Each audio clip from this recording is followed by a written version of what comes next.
श्री सच्चिदानंद सद्गुरु साईनाथ महाराज की जय। सद्गुरु श्री साईनाथुनि शरद बाबू जी की जय।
श्री सच्चिदानंद सद्गुरु साईनाथ महाराज की जय।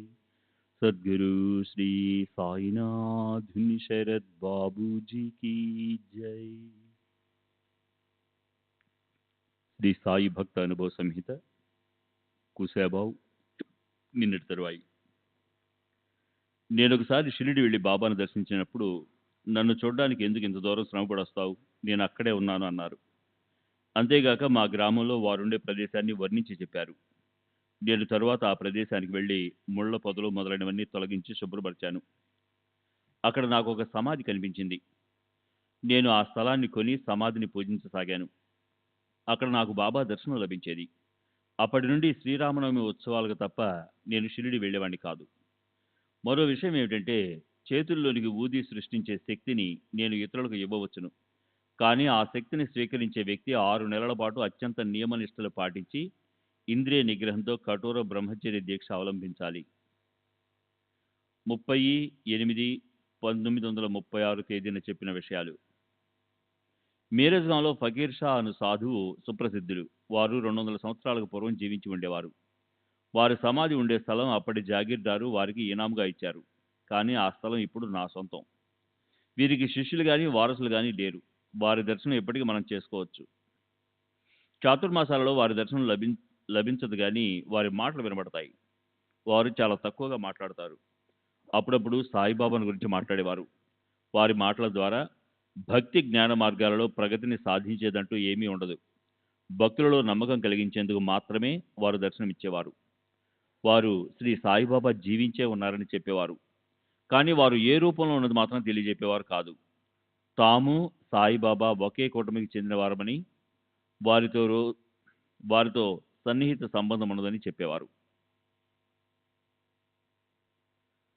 అంటే ఆ రోజు రాత్రి 10 గంటల సమయంలో కూశాబావు నారాయణరావు బిడే గదిలోనికి ప్రవేశించి తన చేతుల్లోనికి ఊదిని సృష్టించి కొంత నారాయణరావు నొసటిపై రాసి మిగిలిన దానిని అందరికీ పంచిపెట్టారు.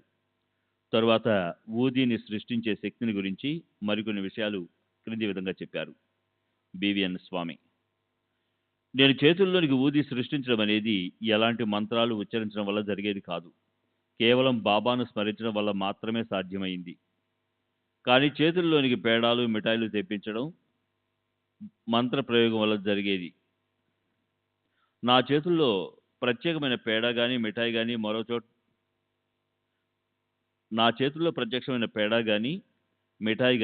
మరో చోటు నుండి తెప్పించబడేది.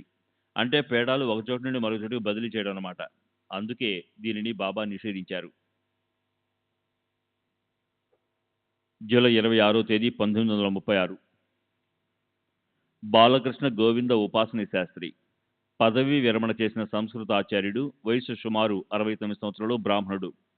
తండ్రి గోవింద గోపాల్ ఉపాసని శాస్త్రి, శనివారపేట, పూనా. పూనాలో ప్లేగు వ్యాధి ప్రబలి ఉన్నప్పుడు మా కళాశాల కొన్ని నెలలు మూసివేశారు. అప్పుడు నేను నా భార్యను అమ్మను తీసుకుని తీర్థయాత్రలకు బయలుదేరాను. హరిద్వార్, ఋషికేశ్ చూసుకుని తపోవన్కు వెళ్ళాము.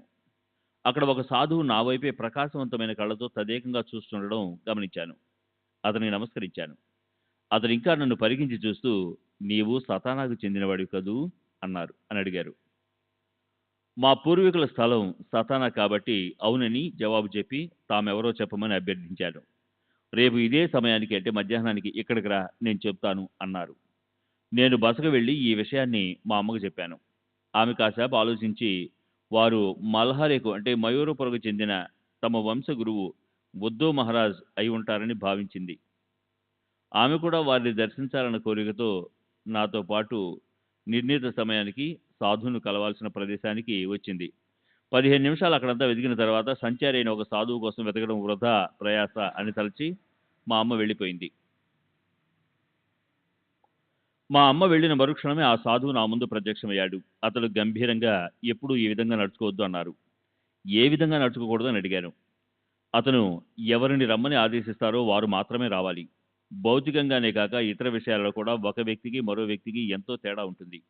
ఏ ఇద్దరూ ఒకటిగా ఉండరు. అందువల్ల పిలిచిన వారు మాత్రమే రావాలి అన్నారు. ఇక మీదట అదే విధంగా నడుచుకుంటానని వారికి మాట ఇచ్చి తామెవరో చెప్పమని అభ్యర్థించాను. నీవు నీ ఇంట్లో పూజించే దేవుళ్ల మధ్య ఒక శాలిగ్రామం, అంటే పవిత్ర శిల ఉంది కదా అని అడిగి దానిని యథాతథంగా వర్ణించారు. నేను ఉందని చెప్పాను. ఆ శాలిగ్రామంను ఉద్ధవ్ మహారాజ్కు ఇచ్చింది నేనే. ఉద్ధవ్ మహారాజ్ దానిని అతని మనవడికి ఇచ్చాడు. అతను మీ తాతగారికి ఇచ్చాడు అని చెప్పారు. ఆ శాలిగ్రామం నాకు వంశపారంపర్యంగా లభించింది. దానిని ఇంకా నేను పూజిస్తున్నాను. ఆ సాధువు చూడడానికి 50-60 సంవత్సరాల వయసున్నట్లుగా కనిపించారు. లావుగా, బలంగా, ఒంటిపై కేవలం కౌపీన మాత్రం ధరించున్నారు. అప్పటికి వారెవరన్నది నాకు నిర్ధారణ కాలేదు. అంతలో ఆయన తమ చేతులను ఊపుతూ నా దృష్టిని ఆకర్షిస్తూ, ఒక చెట్టు ఉంది, ఇద్దరు దానిని ఎక్కారు, ఒకడు క్రిందికి వచ్చాడు, మరొకడు పైకి వెళ్ళాడు అన్నారు. అప్పటి వరకు మరాఠీలో మాట్లాడుతున్న వారు ఈసారి హిందూస్థానీలో మాట్లాడారు. చివరిగా వారు నీవు తెలుసుకుంటావులే అని చెప్పి అదృశ్యమయ్యారు.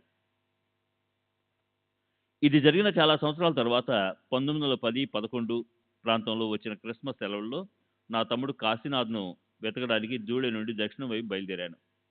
కాశీనాథ్ ప్రాణాయామం అభ్యసిస్తూ శ్వాసకు సంబంధించిన ఒక వింత జబ్బుకు గురయ్యాడు. అతను పడుకుంటే ఊపిరి ఆగిపోయేది. అందువల్ల పడుకోలేడు. తత్ఫలితంగా నిద్ర కరువైంది. జీర్ణశక్తి కూడా లోపించింది. దాంతో అతను ఇల్లు విడిచి వెళ్ళిపోయాడు. మాకు అతని జాడ తెలియలేదు. నేను రైల్లో మన్మాడ్ నుండి దక్షిణం వైపు వెళ్తున్నాను. ఆ రైలు కోపురం స్టేషన్లో ఆ రైలు కోపర్గాంలో కొద్ది నిమిషాలు ఆగినప్పుడు కోపర్గాం మామలద్దార్గా పనిచేస్తున్న నా స్నేహితుడు భట్ ప్లాట్ఫారంపై నన్ను కలిశాడు. తనతో ఒకరోజు ఆనందంగా గడపమని అక్కడ దించేశాడు. అక్కడికి 6 మైళ్ళ దూరంలో ఉన్న షిరిడీలో సాయిబాబా అనే గొప్ప సాధువు ఉన్నారని, వారిని తప్పక దర్శించమని చెప్పి తన టాంగాలో షిరిడీకి పంపాడు. శ్రీ సచ్చిదానంద సద్గురు సాయినాథ్ మహారాజ్ की जय. सद्गुरु श्री साईनाथ शरद बाबू जी की जय.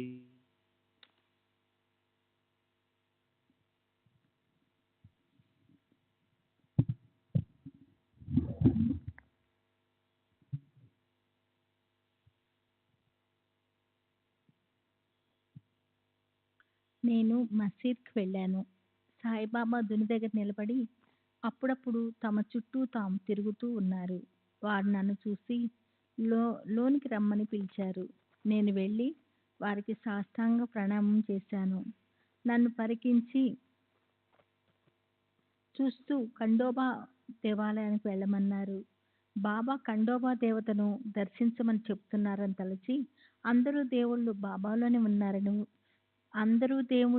బాబాలోనే ఉన్నారని వారి దర్శనంతో నాకు తృప్తి కలిగిందని బదులు చెప్పాను. ఖండోబా ఆలయానికి వెళ్ళు అని బాబా మళ్ళీ చెప్పారు. దీన్ని బట్టి వారు నన్ను అక్కడ ఉండకుండా వెళ్ళిపోమంటున్నారని అనుకున్నాను. దాంతో నేను మసీదు ప్రక్కనున్న ఇంటికి వెళ్ళాను. వారికి బాబా ఆదేశం గురించి చెప్పగా ఖండోబా ఆలయంలో ఉపాసనీయ శాస్త్రి అనే వ్యక్తి ఉన్నాడని వాళ్ళు చెప్పారు. వెంటనే నేను ఖండోబా దేవాలయానికి వెళ్ళగా అక్కడ నా తమ్ముడు కనిపించాడు. కాశీనాథు తమ బాబా ఆదేశం మేరకు అక్కడ నివసిస్తున్నానని, బాబాను అరుదుగా దర్శిస్తానని చెప్పాడు. నేను అతని భోజన ఖర్చుల నిమిత్తము 4 రూపాయలు దాదా కేల్కర్కి ఇచ్చి తిరిగి మసీద్కు వచ్చాను. నేనప్పుడు షిరిడీలో 1-2 రోజులు గడిపాను. మొదటి రోజు బాబా అందరినీ మామూలుగా దక్షిణ అడుగుతున్నారు.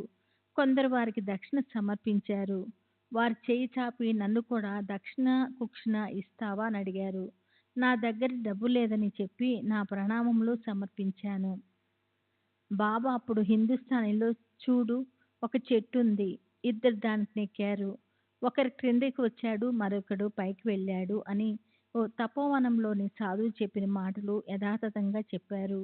నేను ఒక్కసారిగా తపోవనం సాధువును గుర్తు చేసుకున్నాను. చూడటానికి ఆ సాధువు బాబా వేషధారణలో వేరుగా ఉన్న రూపంలో దగ్గర పోలికలు కనిపించాయి. తర్వాత బాబా తమ స్వీయ చరిత్రలోని కొన్ని జ్ఞాపకాలను ప్రస్తావించారు. ఝాన్సీ రాణి పాల్గొన్న యుద్ధంలో తాము సైన్యంలో ఉన్నామని చెప్పారు. రెండవ రోజు కూడా బాబా నన్ను దక్షిణ అడిగారు. నా దగ్గర రైలు ఛార్జీలకు పొటాపొటిగా సరిపోయే డబ్బులే ఉన్నాయని, దక్షిణ ఇవ్వలేకపోతున్నందుకు క్షమించమని అన్నాను. అప్పుడు వారు నా జేబులోనున్న వెండి గడియారాన్ని చూపిస్తూ దాన్ని దక్షిణగా ఇవ్వమని అడిగారు. నేను ఒక్క నిమిషం సంకోచించినా మొత్తానికి దాన్ని వారికి సమర్పించాను. వారు దాన్ని తీసుకుని ప్రక్కనే ఉన్న ఒక ఫకీర్కి ఇచ్చారు. తర్వాత నన్ను చూస్తూ గడియారం కోల్పోయానన్న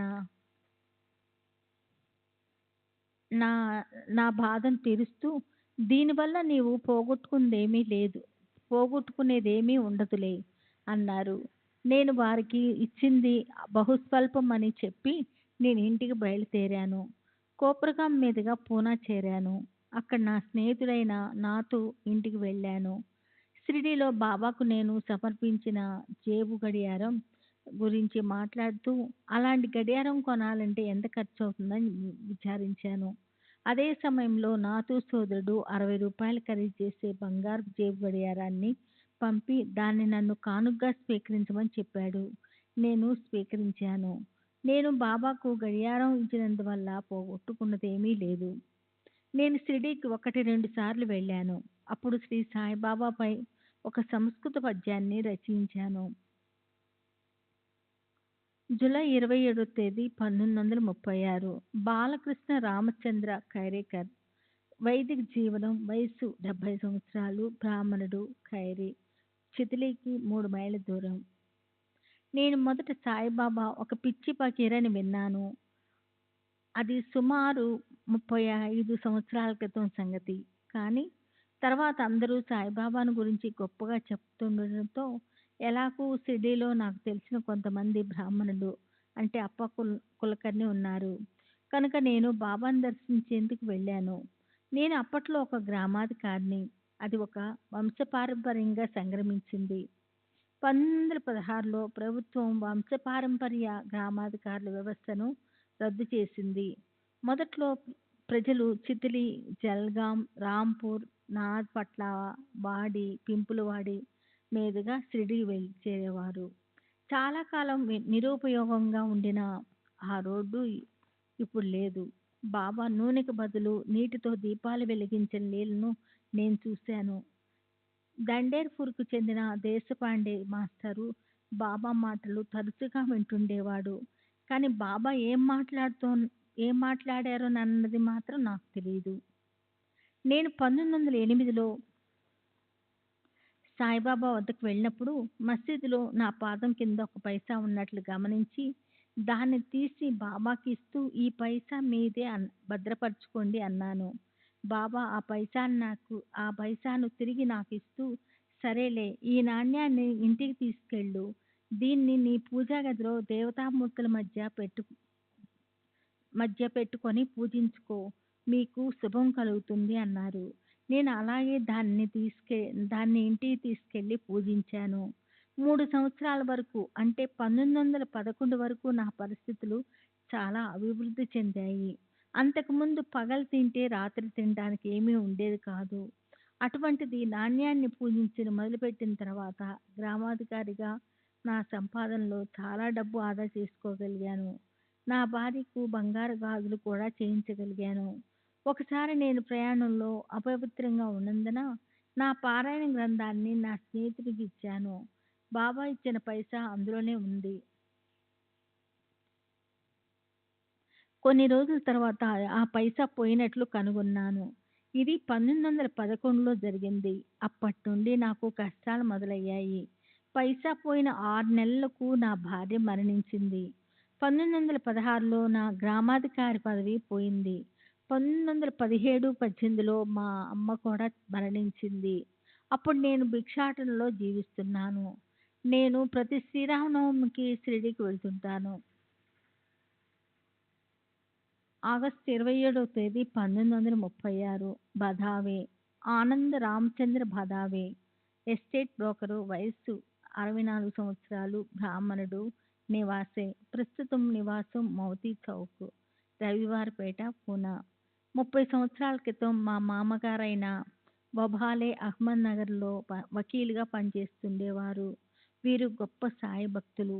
మా మామగారు నానాసాహెబ్ చందోర్కర్ స్నేహితులు. నేనప్పుడు నివాసలో ఉన్న మోహినీరాజు ఆలయ పూజారిగా పనిచేస్తున్నాను. నాకు ఒక కుమారుడు ఉన్నాడు. వాడికి ముందు వెనుక చాలా మంది పిల్లలు పుట్టారు. కానీ పుట్టిన కొద్ది కాలానికే మరణించారు. మా మామగారి ప్రోద్బలంతో నేను నా భార్య బిడ్డను మాత్రం మనసులో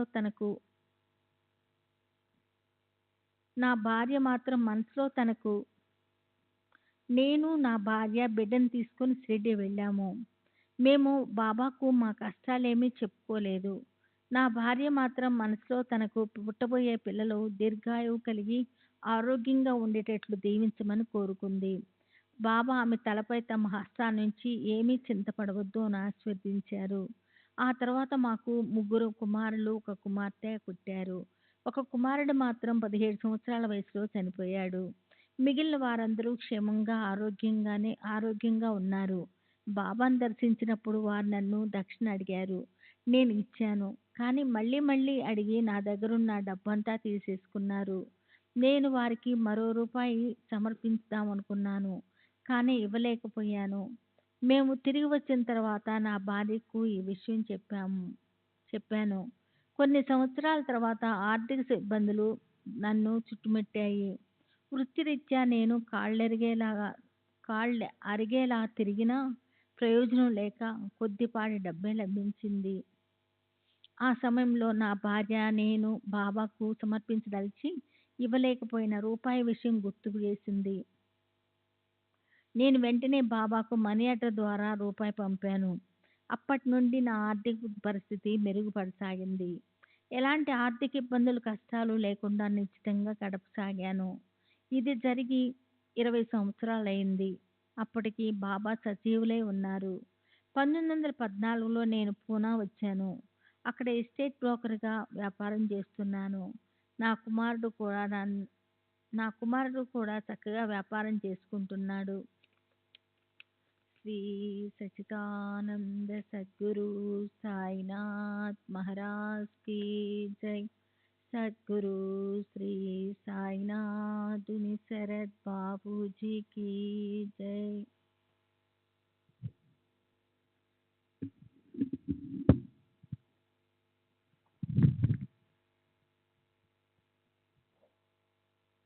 శ్రీ సచ్చిదానంద సద్గురు సాయినాథ్ మహారాజ్ की जय. సద్గురు శ్రీ సాయినాథుని శరత్ బాబూజీ की जय. సెప్టెంబర్ 1వ తేదీ 1936. శ్రీధర్ నారాయణ్ ఖార్కర్, అకౌంటెంట్, సచివాలయం. వయసు 57 సంవత్సరాలు. కాయస్థ ప్రభు. Number 37, Charni road, Thana. దైవభక్తి పరాయణుడైన మా తాతగారు నాకు చిన్నప్పటి నుండి భక్తిపూర్వకమైన విషయాలు, సనాతన ధర్మాలు బోధించేవారు. ఆ ప్రభావంతో నాకు ఆధ్యాత్మికతపై ఆసక్తి కలిగి సద్గ్రంథాలు చదువుతుండేవాడిని. ఒకసారి సాయి భక్తుడైన డిప్యూటీ కలెక్టర్ శ్రీ అప్పా కులకర్ణి నాకు సాయిబాబా ఫోటో చూపించి వారి గురించి చెప్పారు.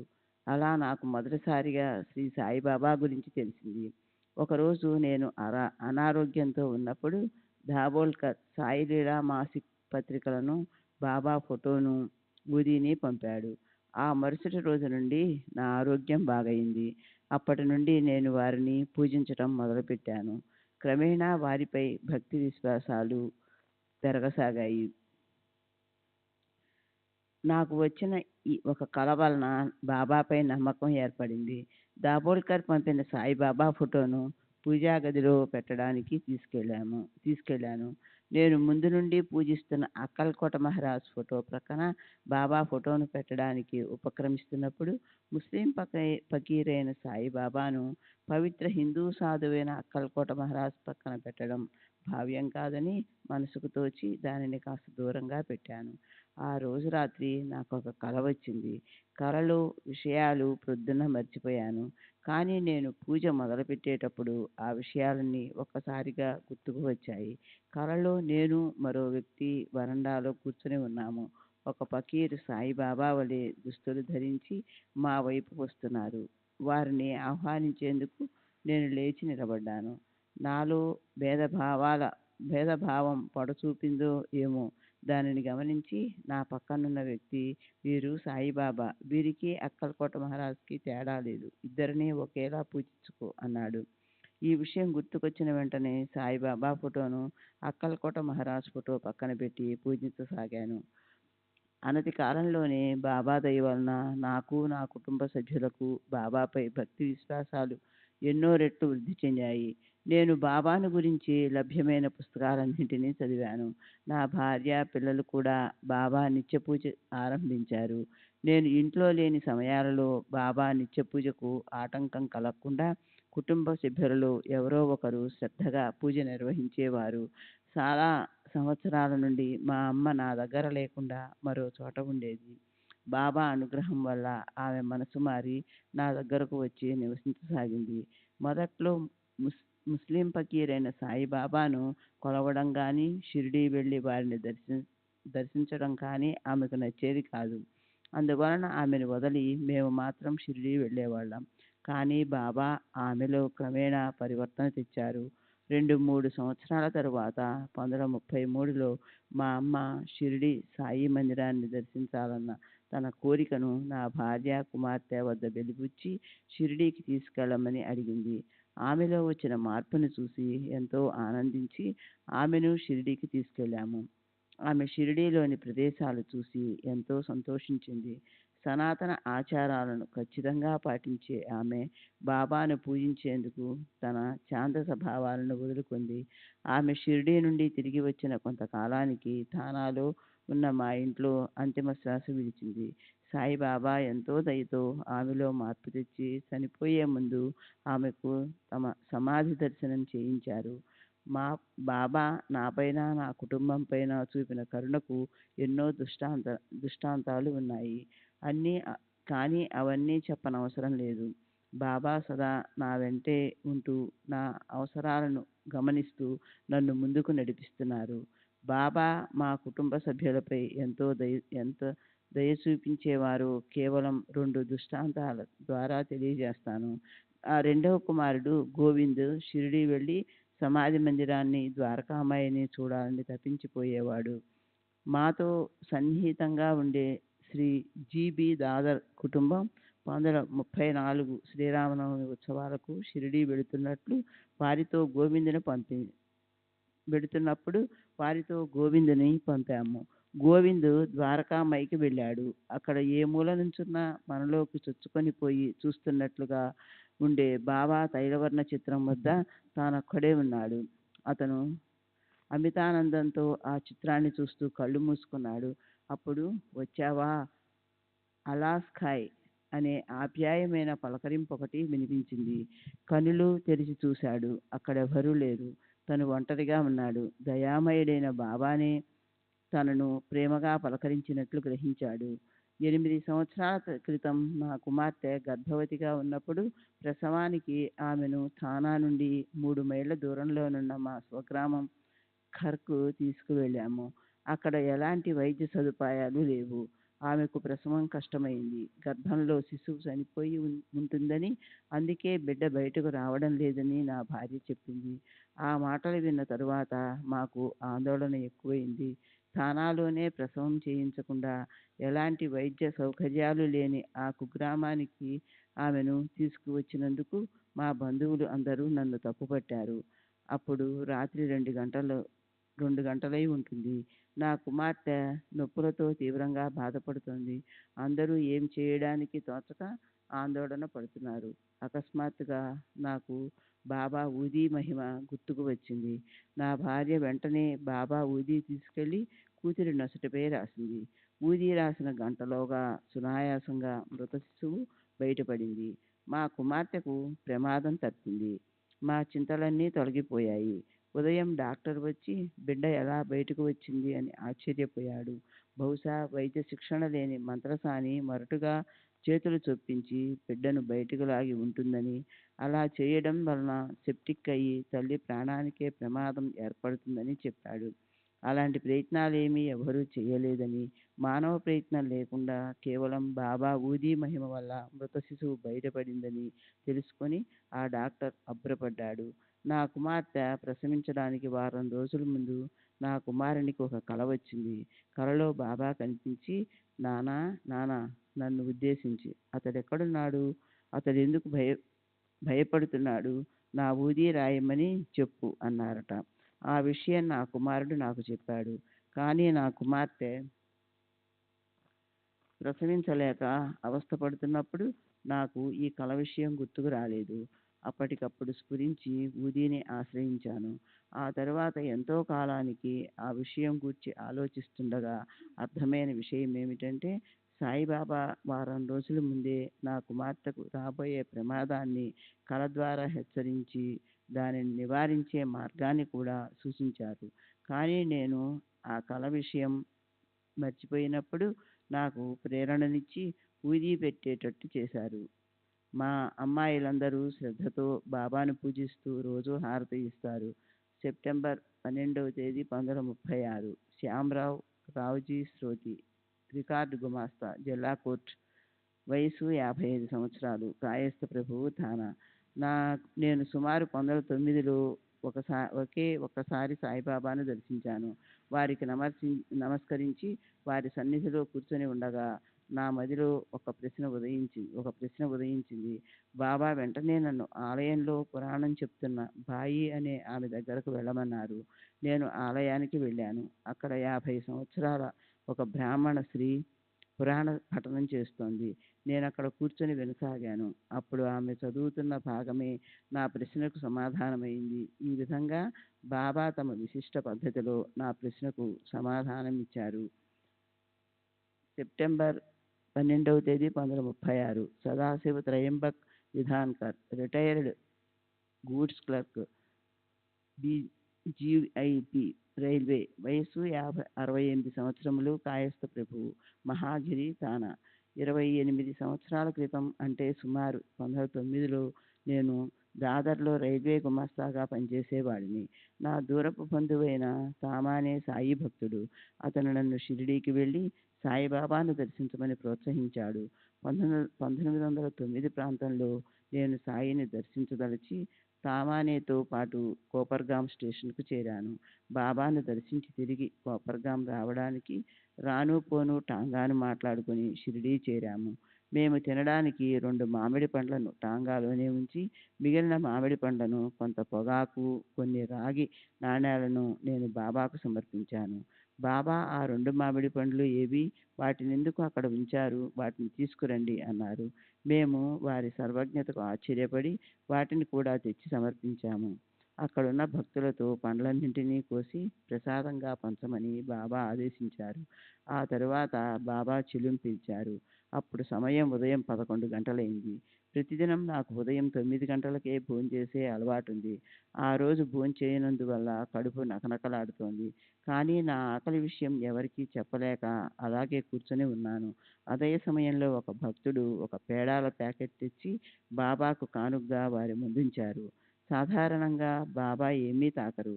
కానీ ఆ రోజు ఆ ప్యాకెట్ ఇచ్చిన వెంటనే తీసుకొని విప్పారు. అందులో పెద్ద పెద్ద పేడాలున్నాయి. వారు ఒకదానిని నా ఒడిలోకి విసిరారు. నేను కొన్ని అడుగుల దూరంలో కూర్చుని ఉన్నాను. అది బాబా ప్రసాదమని, బాబా కానుకగా ఇంటికి తీసుకువెళ్లేందుకు ఇచ్చారని, దానిని నేను అక్కడే తినకూడదని అనుకున్నాను. పేడాను నేను చేతిలో పట్టుకొని ఉండటం చూసిన బాబా అది ఇచ్చింది దాచుకోవడానికి కాదు అన్నారు. నేను దానిని తిన్నాను. నా ఆకలి సగం తీరింది. బాబా మళ్ళీ ఇంకొక పేడ విసిరారు. కనీసం దీనినైనా ప్రసాదంగా తీసుకువెళ్ళదలిచి చేతితో పట్టుకొని ఉన్నాను. కానీ బాబా మళ్ళీ అది ఇచ్చింది దాచుకోవడానికి కాదు అని అన్నారు.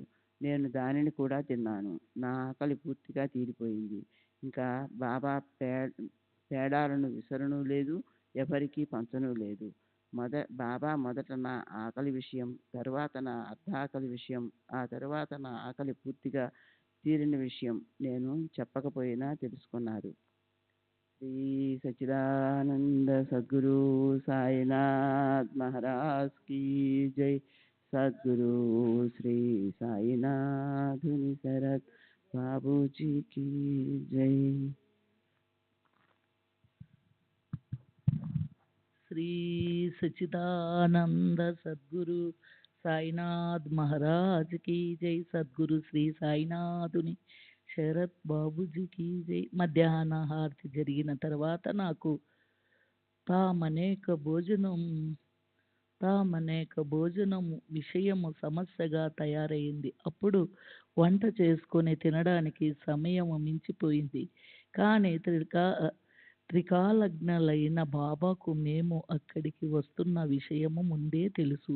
అందుకే ఆ రోజు ఉదయం రిటైర్డ్ మమల్తాదారి ఇంటికి బాలాసాహెబ్ బాటే కాబోలు తాము ఆ రోజు భోజనానికి వస్తున్నట్లు బాబా చెప్పారట. అందువల్ల అతను భోజన పదార్థాలు ఎక్కువ వండించి తయారుగా ఉంచాడు. ఆరతి అయిన తర్వాత బాబా మా ఇద్దరిని 3వ అతిథిగా ఒక బ్రాహ్మణుని ఇంటికి తీసుకువెళ్ళి భోజనం పెట్టమని అతనిని ఆదేశించారు. మేము బాబా ప్రతినిధులుగా వెళ్ళడంతో మాకు ఎంతో సంతృప్తికరంగా భోజనం వడ్డించారు. మమ్మల్ని ఆ అధికారి ఇంటికి పంపే ముందు బాబా నన్ను చూపించి, ఇతను అనవసరంగా చింతపడుతున్నాడు, కానీ ఇతని పని ఎప్పుడో జరిగిపోయింది అని ఆ అధికారితో చెప్పారట. అతను నాతో ఈ విషయం చెప్పి, నేను పని కోసం వచ్చాను తెలుపమన్నాడు. నేను బాబా నుండి ఉపదేశం పొందడానికి వచ్చినట్లు అతనితో చెప్పాను. సాధారణంగా భక్తులను వచ్చిన రోజే వెళ్ళడానికి బాబా అనుమతించరని అందరూ చెబుతున్నారు. కానీ 2 కారణాల వల్ల ఆ రోజే తప్పక వెళ్ళాల్సిన అవసరం ఉంది. మొదటిది, మేము కోపర్గాం వెళ్ళకపోయినా టాంగావాడికి తిరుగుబాటుగా ఇచ్చి తీరాలి. రెండవది, నేను ఆఫీసులో అనారోగ్యంగా ఉందని చెప్పి రావడంతో మరుసటి ఉదయం దాదర్లోని రైల్వే మెడికల్ ఆఫీసర్ ఎదుట హాజరు కావాల్సి ఉంది. మధ్యాహ్నం మమ్మల్ని తిరిగి కోపర్గాం తీసుకువెళ్ళడానికి టాంగావాడు తొందర పెట్టసాగాడు. మేము అతని మరికొంతసేపు ఆగమని చెప్పి మసీదులోనికి వెళ్ళాము. ఈలోపు టాంగాల అక్కడికి కూడా వచ్చాడు. బాబా అతని వైపు చూసి తొందర ఏమిటి అని చెప్పి పంపివేశారు. నా రెండవ ఇబ్బంది కూడా బాబాకు తెలుసు కాబట్టి మాకు సెలవు ప్రసాదించారు. బాబా నన్ను ఊది తీసుకొని వెళ్ళమన్నారు. నేను ఊది తీసుకొని బయలుదేరాను. నేను మసీదు నుండి వచ్చేటప్పుడు చింతపడకు, నీ పని పూర్తయింది అన్నారు. నేను వచ్చింది బాబా నుండి ఉపదేశం పొందడానికి, కానీ వారు నాకు ఏ ఉపదేశం ఇవ్వలేదు. మరి పూర్తయిందని చెబుతున్న పని ఏమిటో నాకు అర్థం కాలేదు. నేను దాదాపు తిరిగి వచ్చాను. 7-8 రోజుల తర్వాత నాకు ఒక కల వచ్చింది. ఆ కలలో ఇండోర్లో నివసిస్తున్న మా వంశ గురువు నాకు ఉపదేశం ఇవ్వడానికి మా ఇంటికి వచ్చినట్లు కనిపించింది. నాకు వారు వస్తున్నట్లు ఏ ఉత్తరంని సందేహం కానీ లేదు. కానీ ఈ కల వచ్చిన కొన్ని రోజులకు అకస్మాత్తుగా మా వంశ గురువు ఆఫీస్కు వచ్చారు. నేను వారిని సాధారణంగా ఆహ్వానించి ఇంటికి తీసుకువెళ్ళాను. నాకు వచ్చిన కల విషయం ఆయనకు తెలిపాను. ఆ కల విషయం తనకు తెలుసునని, తాను వచ్చింది ఉపదేశం ఇవ్వడానికేనని చెప్పారు. కానీ ఆ విషయం అప్పటికే ఎలా తెలుసో చెప్పలేదు. ఆ మరుసటి రోజు శాస్త్రోక్తంగా నాకు శివ మంత్రాన్ని ఉపదేశించారు. నేను శైవుణ్ణి కాబట్టి నాకు శివ మంత్రాన్ని ఉపదేశించారు. నాకు మరో విషయం కూడా తెలిపారు. తాము చాలా రోజుల క్రితమే నాకు ఉపదేశం ఇవ్వాలని నిర్ణయించినట్లు చెప్పారు. బాబా మాటలు ఎంత శక్తివంతమైనవంటే, నేను షిరిడీలో ఉన్నప్పుడే నాకు ఉపదేశం ఇవ్వడానికి వీరికి షిరిడీ ఎంత దూరంలో ఉన్నా ఇండోర్లో నివసించే వీరు బాబాను ఎన్నడూ దర్శించలేదు. బాబా ప్రేరణ కలిగించినారని, అందుకే నా పని పూర్తయినట్లు బాబా చెప్పారని గ్రహించాను. ఈ భక్తుడు హుబ్ళి సిద్ధారూఢ స్వామి భక్తుడు. ఇతడు 1909లో బాబా దర్శనం చేసుకున్న తర్వాత ఒక్కసారి మాత్రమే 1935లో షిరిడీ వెళ్ళి బాబాను కృతజ్ఞతలు అర్పించి వచ్చారు. శ్రీ సచ్చిదానంద సద్గురు సాయినాథ్ మహారాజ్ కీ జై. సద్గురు సాయినాథుని శరత్ బాబూజీ కీ జై.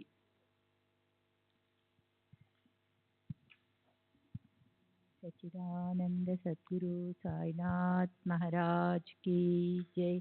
सद्गुरु श्री साईनाथुनि शरత్ బాబూజీకి జై. సెప్టెంబర్ 13వ తేదీ 1936. దత్తాత్రేయ విఠల్ వైద్య, ఖజానా గుమాస్తా, ధానా కలెక్టర్, వయస్సు 25 సంవత్సరాలు, కాయస్థ ప్రభు. తండ్రి విఠల్ ఎన్ వైద్య, ధానా. నా తండ్రి విఠల్ ఎన్ వైద్య రిటైర్డ్ రైల్వే ఉద్యోగి. కరాచీలో నివసిస్తుండేవారు. వారు ఎప్పటి నుండో సాయిబాబా భక్తులు. కానీ ఆయన బాబాతో తనకున్న అనుభవాలను ఇతరులతో పంచుకోవడానికి ఇష్టపడేవారు కాదు. మా నాన్న మొదటి షిరిడీ యాత్ర నా చిన్నతనంలో జరిగింది. అప్పటి విషయాలు గుర్తించుకునే వయస్సు కూడా నాకు లేదు. షిరిడీ బయలుదేరే రోజు నా సోదరి చబూకు తీవ్రంగా జ్వరం వచ్చింది. అనారోగ్యంతో ఉన్న పసిబిడ్డను తీసుకుని ప్రయాణం చేయడం మంచిది కాదని బంధువులందరూ చెప్పారు. కానీ మా నాన్న లెక్క చేయకుండా బాబాపై ఉన్న నమ్మకంతో అందరినీ తీసుకుని బయలుదేరారు. మేము కళ్యాణ్ స్టేషన్ చేరేటప్పటికి చబూకు జ్వరం తగ్గిపోయింది. ఆ విధంగా మా నాన్న బాబాపై పెట్టుకున్న నమ్మకం బలపడింది. మా నాన్న మసీదుకి వెళ్ళి బాబాని దర్శించుకున్నాడు. ఆయన మరుసటి ఉదయం ఉద్యోగ విధులకు హాజరు కావలసి ఉంది. సరి అయిన సమయానికి బొంబాయి చేరుకోవాలంటే తాను వెళ్ళదలచిన రైలును కోపర్గాంలో అందుకోవాలి. మా నాన్న బాబా వద్దకు వెళ్ళి అనుమతి కోరాడు. ఆ మరుసటి దినం ఆఫీసుకు వెళ్ళవలసి ఉన్నందున వెంటనే బయలుదేరాలని కూడా విన్నవించుకున్నాడు. కానీ బాబా అనుమతి ఇవ్వలేదు. దాదాపు 4 గంటల పాటు షిరిడీలోనే ఉంచిన తరువాత వెళ్ళమని ఆదేశించారు. అప్పుడు కోపర్గాం స్టేషన్కు వెళ్ళినా ప్రయోజనం ఉండదు. రైలు ఎలాగూ వెళ్ళిపోయి ఉంటుంది.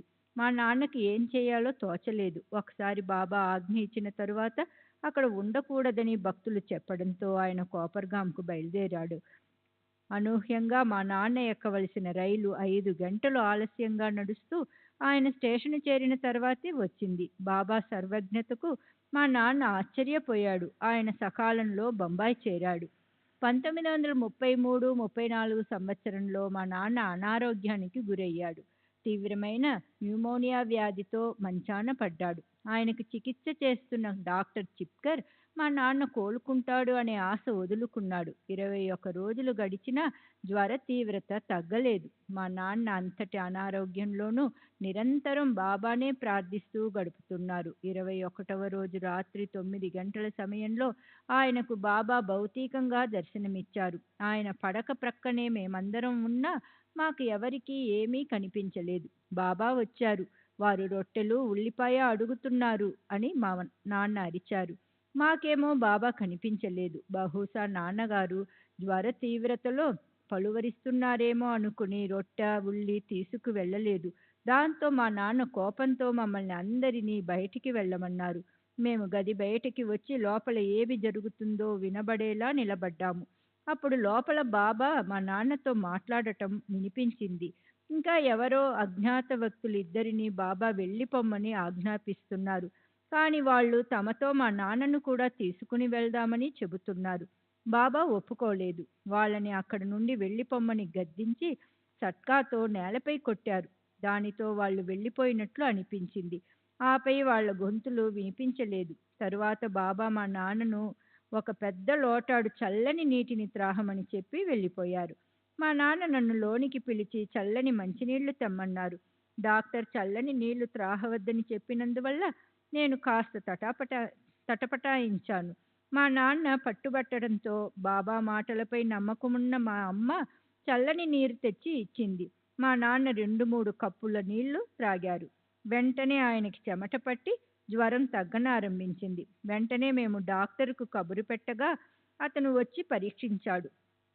చల్లని నీళ్లు త్రాగడంతో జ్వరం తగ్గిపోయిందని తెలుసుకున్న డాక్టర్ ఆశ్చర్యానికి అవధులు లేవు. ఒక ఇంజెక్షన్ ఇచ్చి వెళ్ళిపోయాడు. తిరిగి మరుసటి రోజు వచ్చి పరీక్షించి ఇక వారికి ఏ ప్రమాదము లేదని తేల్చి చెప్పాడు.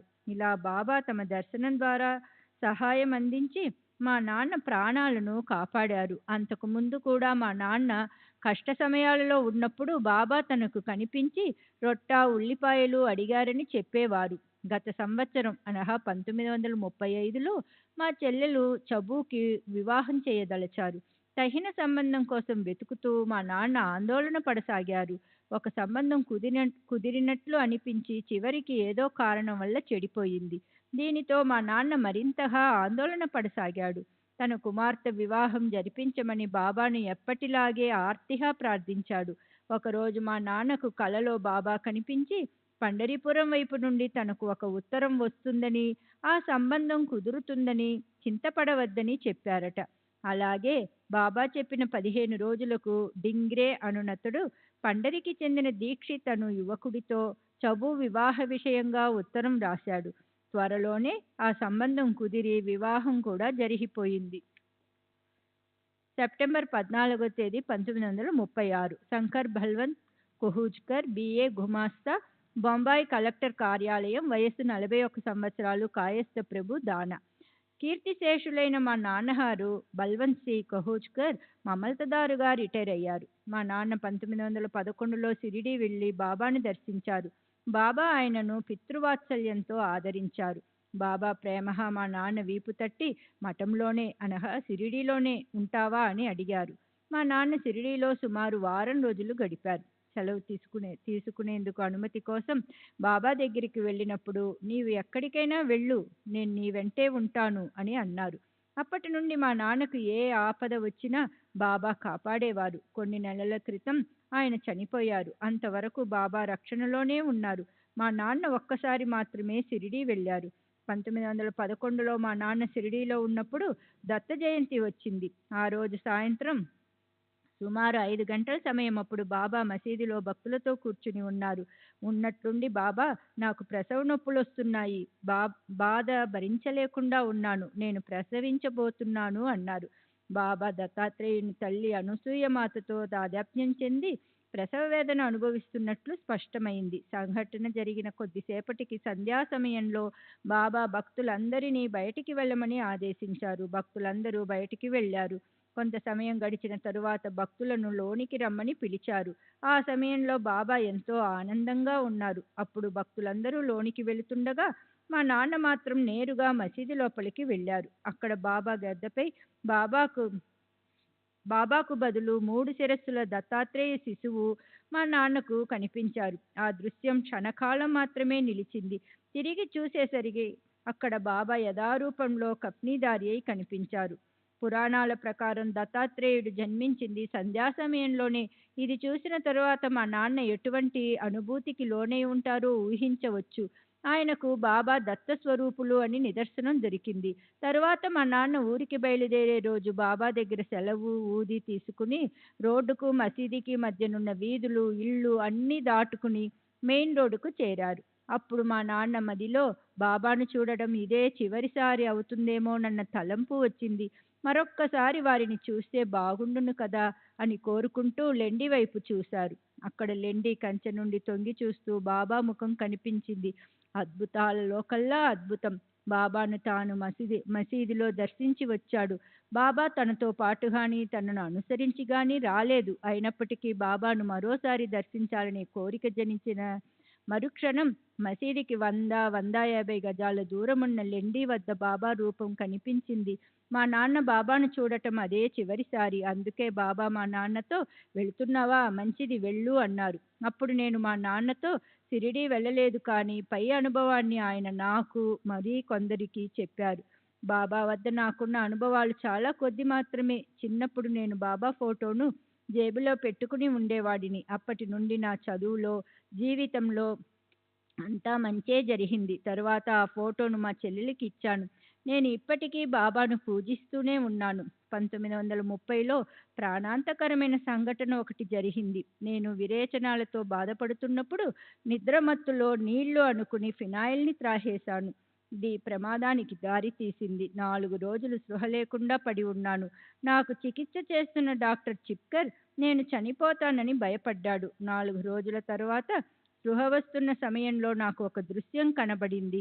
పహిల్వాడులా కనిపించే ఒక ముస్లిం యువకుడు నేను పడుకుని ఉన్న గది గోడలను, నేలను బెత్తంతో కొడుతూ కనిపించాడు. నా దైవం శ్రీ సాయిబాబానే వచ్చి నా ప్రాణాలను కాపాడారని నిర్ధారించుకున్నాను. 1934లో నాకు షిరిడీ వెళ్ళి బాబా సమాధిని, ద్వారకామాయిని దర్శించాలని బలమైన ప్రేరణ కలిగింది. షిరిడీ వెళ్ళి ద్వారకామాయిలో బాబా చిత్రపటాన్ని చూసిన వెంటనే నా శరీరమంతా విద్యుత్తు ప్రవహించినట్లుగా అనుభూతి కలిగింది. ఆ చిత్రపటాన్ని తదేకంగా చూడలేకపోయాను. భగవంతుడు ఇక్కడే ఉన్నాడు అన్న భావనతో నా మనసు నిండిపోయింది. శ్రీ సచ్చిదానంద సద్గురు సాయినాథ్ మహారాజ్ కీ జై. సద్గురు శ్రీ సాయినాథుని శరత్ బాబూజీ కీ జై. శ్రీ సచిదానంద సద్గురు సాయినాథ్ మహారాజ్ की जय. సద్గురు శ్రీ సాయినాథుని శరత్ బాబూజీ की जय. సెప్టెంబర్ 15వ తేదీ 1936. రామచంద్ర రామకృష్ణ సామంత్, బిఏ, భూస్వామి, వయసు 45 సంవత్సరములు, బ్రాహ్మణుడు, టర్నర్ రోడ్, బాంద్రా. నా జీవితంలో 3 సార్లు మాత్రమే సాయిబాబాను దర్శించాను. మొదటిసారి 1912వ సంవత్సరం గురు పూర్ణిమకు మా మామగారైన అన్నాసాహెబ్ దబోల్కర్తో పాటు నేను, నా భార్య వెళ్ళాము. మా మామగారు తన కుమార్తెను, అల్లుడిని షిరిడీ తీసుకువస్తానని మొక్కుకున్నారట. మొక్కు తీర్చడానికి నన్ను రమ్మని చెబితే వారి వెంట వెళ్ళాను. అంతేగాని నాకు అప్పుడు సాయిబాబాపై పెద్దగా నమ్మకం లేదు. మా తల్లిదండ్రుల వైపు నుండి సాయిబాబాతో అనుబంధం లేదు కానీ మా కుటుంబంలో ఆధ్యాత్మిక పారమార్థిక సంపద మెండుగా ఉంది.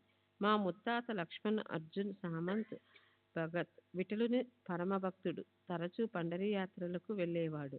ఆయన ప్రతి ఆషాఢ కార్తీక మాసాలలో పండరీ యాత్రకు తీసుకువెళ్ళిన బట్టలు, నడుముకు కట్టుకునే కాషాయ దట్టి, పూజా సామాగ్రి మొదలైనవి వారసత్వ జ్ఞాపికలుగా భద్రపరచబడ్డాయి. నేను వారి కాషాయ దట్టిని పండరీ తీసుకెళ్లి చంద్రభాగా నదిలో ముంచి తెచ్చేవాడిని. మా తాతగారు విఠల భక్తుడే కాక శివదీక్షాపరుడు కూడా. నిత్యం మధ్యాహ్న సమయాలలో ఏకాగ్రతతో శివమంత్రాన్ని జపించేవాడు. నేను వారి ముద్దుల మనవడినైనప్పటికీ వారు జపం చేస్తున్నప్పుడు వారి దగ్గరకు వెళ్ళే సాహసం లేదు. రాత్రిళ్ళు హరిపద చదివేవాడు. వేకువజామున భజన నిర్వహించేవాడు. ఆయన 59 సంవత్సరాలకే పరమపదించారు. ఆయన నిర్యాణం చెందే ముందు నా అంతిమ గడియలు సమీపిస్తున్నాయి. ధవల వస్త్రధారి అయిన విఠలుడు నన్ను వైకుంఠానికి తీసుకెళ్లడానికి అక్కడ పెట్టెపై కూర్చుని వేచి ఉన్నారు. వారు నాకు గటిక కాలం 24 నిమిషాలు మాత్రమే మీకు వీడ్కోలు పలకడానికి సమయం ఇచ్చారు అని పలికి తన కొడుకులు, కుమార్తెలు మొదలైన వారిని ఒకరి తరువాత ఒకరిని పిలిచారు. శోకిస్తున్న మా నాన్నగారిని దగ్గరకు పిలిచి విచారించవద్దని, ధైర్యంగా ఉండమని చెప్పారు. వారు తమ కుమార్తెలను దగ్గరికి పిలిచేటప్పుడు వారి అసలు పేర్లతో గాక గంగ, భగీరథి మొదలైన తీర్థాల పేర్లతో పిలిచి వీడ్కోలు పలికారు. నన్ను దగ్గరికి పిలిచి నేను వారిని తలచిన వెంటనే నాతోనే ఉండి నన్ను కాపాడుతూ ఉంటామని ఆశీర్వదించారు. వారు పలికిన మాటలు వారివి కావు.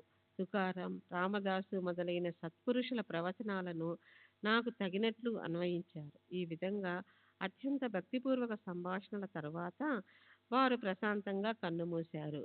వారు తప్పక వైకుంఠానికే వెళ్ళి ఉంటారు. ఈ సంఘటన 1899లో జరిగింది. మా నాన్న అంతటి ఆధ్యాత్మిక ప్రగతిని సాధించలేదు.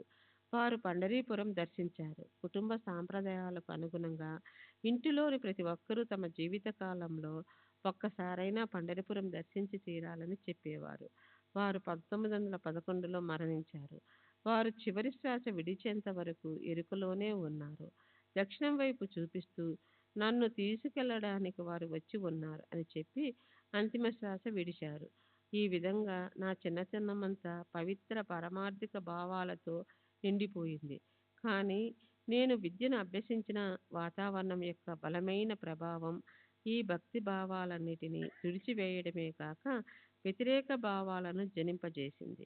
1911 జూన్లో నా వివాహ సమయమప్పుడు వంశపారంపర్యంగా వచ్చిన కిడ్నీ వ్యాధితో బాధపడసాగాను. ఒంటిపూట భోజనం, రాత్రిళ్ళు ద్రవహారం తీసుకుంటూ వచ్చాను. అప్పుడే బాబా మహిమల గురించి వినడం వల్ల సాయి భక్తి బీజాలు మొలకెత్తసాగాయి. కానీ ఆధ్యాత్మికత పట్ల ఉన్న వ్యతిరేకత పోయి స్తబ్దత మాత్రం కొనసాగుతుంది. మా మామగారిని, ఇతరులను అనుసరిస్తూ నా పరిసరాలకు అనుగుణంగా నడుచుకుంటుండేవాడిని. ఇతరులు బాబాకు నమస్కరిస్తే నేను వారికి నమస్కరించేవాడిని. ఒకసారి మసీదులో ఉన్నప్పుడు మాధవరావు బాబాకు నమస్కరించమని నాతో చెప్పాడు. నేను నమస్కరించాను. నా అంతరంగం ఎరిగిన బాబా ఒత్తిడి చేస్తే తప్ప ఇతని గురుపాదాలకు నమస్కరించడు అని అన్నారు. ఆ సున్నితమైన ఒత్తిడి ద్వారానే బాబా నాలో క్రమంగా మార్పు తెచ్చారు.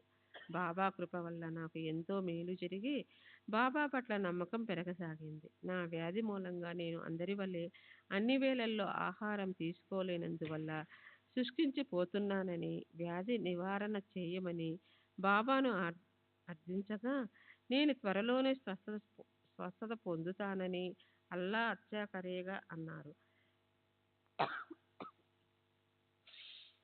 నేను మితహారం తీసుకుంటూ, ముందు జాగ్రత్త కొరకు అప్పుడప్పుడు మందులు తీసుకుంటూ క్రమం తప్పకుండా మూత్ర పరీక్షలు చేయిస్తూ వచ్చాను. త్వరలోనే వ్యాధి నయమై మామూలుగా ఆహారం తీసుకోవడం మొదలుపెట్టాను. బాబా మాటలు నిజమయ్యాయి. నేను మొదటిసారి బాబాను దర్శించిన 11 నెలలకు అంటే 5/6/1913న నాకు తొలి సంతానం ఆడపిల్ల జన్మించింది. అదే సంవత్సరం బస్సన్లోనున్న తుంగరేశ్వర్ దేవస్థానం యొక్క కమిటీ చైర్మన్గా నేను నియమించబడ్డాను. 1915 గురు పూర్ణిమకు బాబాను రెండవసారి దర్శించాను. ఈసారి కూడా మా మామగారితో నా భార్యతో కలిసి వెళ్ళాను. ఈసారి షిరిడి దర్శనంలో చెప్పుకోదగిన అనుభవాలేమీ కలగలేదు. కానీ 1915 ఫిబ్రవరిలో జరిగిన సంఘటన చెప్పుకోతగింది. నా ఎరుకలో లేకుండా నిగుడ రీతిలో బాబా నన్నెలా కాపాడుతున్నారో నాకు తెలిసింది. ఆ సంఘటన వివరిస్తాను. ఫిబ్రవరి నెలలో ఒకరోజు ఆర్నాలలో ఉన్న మా ఇంటిలో పండుకొని ఉన్నాను. అప్పుడే అనారోగ్యం నుండి మెల్లగా కోలుకుంటున్నాను. మంచం మీద నుండి లేవబోతూ అకస్మాత్తుగా మూర్ఛ వచ్చి పడిపోయాను. నా భార్య, ఇతర కుటుంబ సభ్యులు నా చుట్టూ నిలబడి ఇది ఏ ప్రమాదానికి దారి తీస్తుందో ఏమోనని భయపడుతున్నారు. ఆ సమయంలో నాకు ఒక దృశ్యం కనపడింది. యమదూతల వలె కనిపించే 8-10 నల్లని ఆకారాలు నా చుట్టూ మూగాయి. వారు డాలు, బల్లలు పట్టుకుని ఉన్నారు. వారెందుకో నన్ను కొట్టి హింసిస్తున్నారు. నాలో నేను ఏమిటి ఇదంతా, ఎందుకు వాళ్ళు నన్ను కొడుతున్నారు అని అనుకోసాగాను. కానీ వాళ్ళు నన్ను ఎంత కొడుతున్నా బాధేమీ తెలియడం లేదు. ఇంతలో గదిలోకి ఒక వెలుగు వచ్చింది. ఆ వెలుగు నుండి ఒక హస్తం ముందుకు వచ్చి ఆ ఆకారాల అన్నిటినీ ఒక పక్కన ఈడ్చివేసింది. ఆ నల్లని ఆకారాలు ఆ వెలుగుకు దూరంగా గౌరవభావంతో నిలబడ్డాయి. ఆ హస్తం క్రిందగా తెల్లటి కప్ని కొంత భాగం కనిపించింది. అంతేగాక ఒక వింతైన పరిమళం గదంతా వ్యాపించింది. తరువాత నాకు స్పృహ వచ్చి కళ్ళు తెరిచాను. క్రింద పడటం మూలంగా నాకు ఎలాంటి గాయాలు కాలేదు. నా కంటి అద్దాలు మాత్రం పగిలిపోయాయి. నా చుట్టూ చేరి ఉన్న కుటుంబ సభ్యులందరూ బాబానే నన్ను కాపాడారని నమ్మారు. నాకు మాత్రం అప్పుడు బాబాపై 1915లో అంతటి నమ్మకం కలగలేదు. 1927లో నారాయణ మహారాజ్ మహిమ చవి చూసిన తరువాతే బాబాపై దృఢ నమ్మకం ఏర్పడింది. ఆ రోజు నన్ను రక్షించిన అమృత హస్తం సాయిబాబాదే అని గుర్తించాను. 1918 అక్టోబరులో బాబా మహాసమాధి చెందడానికి వారం 10 రోజుల ముందు మేము షిరిడీ వెళ్ళి బాబాను దర్శించాము. నా 2 పిల్లలతో పాటు నా ఇతర కుటుంబ సభ్యులను కూడా తీసుకెళ్లాను. దురదృష్టవశాత్తు షిరిడీలో నా కుమారులిద్దరు నీళ్ల విరోచనాలతో బాధపడసాగారు. మామూలుగా అలాంటి పరిస్థితుల్లో పూర్తిగా ఆహారం ఇవ్వకపోవడం గాని లేదా ద్రవహారం ఇవ్వడం గాని చేస్తారు. కానీ ఈ విషయం బాబాకు చెబితే వాళ్ళకు గోధుమ నూకను నేతిలో ఉడికించి తినిపించండి అన్నారు. పిల్లలు సిరా తిన్నారు. వారం రోజుల్లో వాళ్ళకి ఆరోగ్యం చేకూరింది. మా మామగారికి కూడా ఒకసారి జబ్బు చేసినప్పుడు బాబా ఆదేశం మేరకు నిషిద్ధమైన ఆహారాన్ని తీసుకున్నారు. బాబా ఆజ్ఞానుసారం నడుచుకున్నందువల్ల ఎటువంటి హాని కలగలేదు. 1918లో బాబా నన్ను మొదటిసారి దక్షిణ అడిగారు. బాబా అలా ఎన్నోసార్లు అడిగారు. నేను వారు అడిగినంత మొత్తాన్ని ఇచ్చాను. వారు నన్నెప్పుడూ ఇతరుల దగ్గర అప్పు తీసుకుని దక్షిణ సమర్పించమని ఒత్తిడి చేయలేదు. అటువంటి ప్రదేశాలలో అప్పు చేయటం నాకు ఇష్టం ఉండదు. నా జేబులోని డబ్బులన్నీ అయిపోక మునిపే వారు నన్ను దక్షిణ అడగటం మానివేసేవారు. మరొక విషయం ఏమంటే నాకు ఆధ్యాత్మికత పట్ల అపనమ్మకం జనించిన సమయాలలోనే నన్ను దక్షిణ అడిగేవారు. వారు దక్షిణగా అడిగే 25, 15, 10 సంఖ్యలలో ఏదైనా అంతరార్థం ఉందో లేక ఆ సంఖ్యలు ఏ విషయాన్నైనా సూచిస్తున్నాయో కూడా నాకు అర్థమయ్యేది కాదు. బాబా ఒక్కొక్కసారి వాడకెళ్ళి కూర్చో అని ఆదేశించేవారు. నేను వారి మాటలను యథాతథంగా తీసుకుని మేము ఉంటున్న బూటీవాడకు వెళ్ళి మా మామగారి వద్ద కూర్చునేవాడిని. కానీ చాలా కాలం తర్వాత బాబా మాటలకు అర్థం వాడలో జరిగే పురాణ పఠనంలో కూర్చో అని తెలుసుకున్నాను. మానవత్వం, దైవత్వం కలిగిన స్వరూపమే శ్రీ సాయిబాబా. దైవత్వం, దైవశక్తులు వారిలో ఒక భాగమని నా అభిప్రాయం. సాయిబాబాపై నాకు ఇలాంటి గొప్ప విశ్వాసం కలగడానికి మరో సంఘటన దోహదపడింది. శ్రీ సచిదానంద సద్గురు సాయినాథ్ మహారాజ్ కీ జై. సద్గురు శ్రీ సాయినాథ్ నిసరత్ బాబూజీ కీ జై.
श्री सच्चिदानंद सद्गुरु साईनाथ महाराज की जय।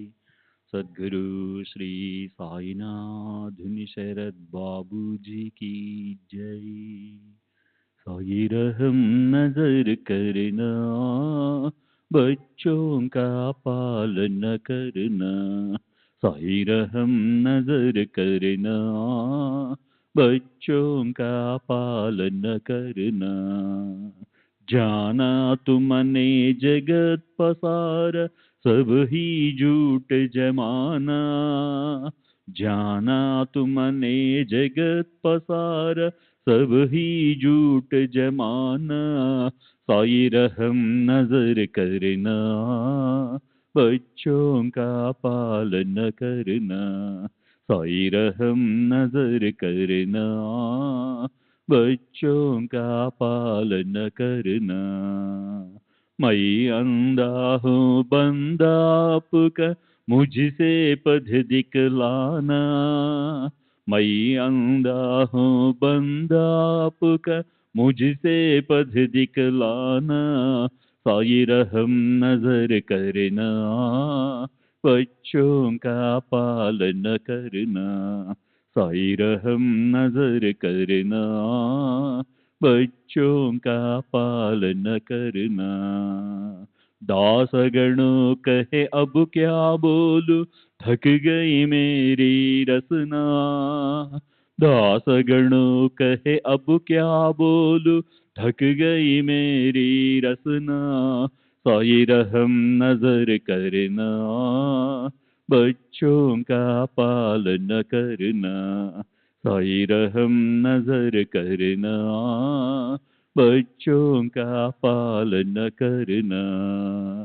रहमो नजर करो अब मोरे साई, तुम बिना नहीं मुझे माँ बाप भाई। रहमो नजर करो मैं अंधा हूँ बंदा तुम्हारा। मैं अंधा हूँ बंदा तुम्हारा। मैं ना जानू, मैं ना जानू, मैं ना जानू अल्लाह इलाही। रहमो नजर करो, रहमो नजर करो अब मोरे साई, तुम बिना नहीं मुझे माँ बाप भाई। रहमो नजर करो काली जमाना मैंने गमाया। काली जमाना मैंने गमाया। साथी आखिर का, साथी आखिर का, साथी आखिर का तुम बिना कोई। रहमो नजर करो, रहमो नजर करो अब मोरे साई, तुम बिना नहीं मुझे माँ बाप भाई। रहमो नजर करो अपने मस्जिद का झाड़ू गणो है। अपने मस्जिद का झाड़ू गणो है। मालिक हमारे, मालिक हमारे, मालिक हमारे तुम बाबा साई। रहमो नजर करो, रहमो नजर करो अब मोरे साई, तुम बिना नहीं मुझे माँ बाप भाई। रहमो नजर करो। श्री सच्चिदानंद सद्गुरु साईनाथ महाराज की जय। सद्गुरु श्री साईनाथ शरद बाबू जी की जय।